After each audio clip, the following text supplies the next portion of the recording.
பிரச்சனைனா பாகிஸ்தான்கார ராணுவத்தை காசை கொடுத்து இப்போ அடிக்க விடுற அவன் கண்டுக்கிற மாதிரி இருக்கா. வேற ஒன்றும் இல்லை.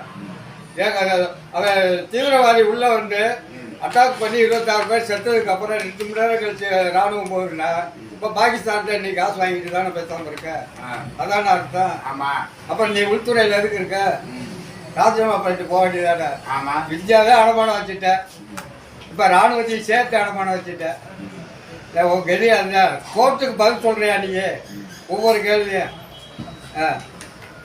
வச்சிருக்க ஜனாதிபதி, அதுக்கு மேலே துணை ஜனாதிபதி, அதுக்கு மேலே ஸ்டேட்டில் இருக்க கவர்னர் பூரா ரொம்ப பிச்சைக்காரங்க சோறு சாப்பிட்ற மாதிரி தின்னுக்கிட்டு ஓசியில் தின்னுக்கிட்டு இருக்காங்க.